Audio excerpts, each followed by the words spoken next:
Welcome to the Banker Lamp. Please enjoy the video.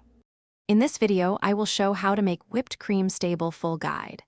Start with very cold, heavy cream and chilled equipment, then measure all ingredients accurately and prepare a small bowl of ice.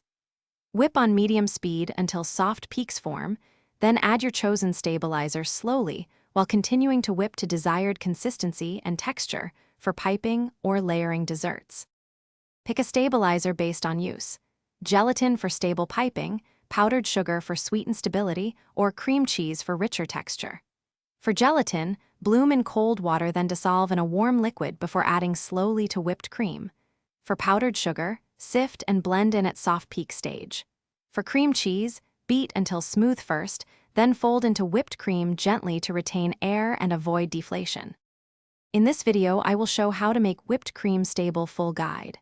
Quick recommendation: grab Little Tree's black ice for a crisp, familiar scent in your car while you perfect your whipped cream skills, because life is better without a stinky commute. If you find this video helpful, please subscribe and like, and check the description for the link and other deals. Now let's get back to the video. Temperature and timing matter more than fancy tools. Keep everything cold and stop whipping at the right peak. Add stabilizers at soft peaks and finish whipping to desired firmness, watching constantly.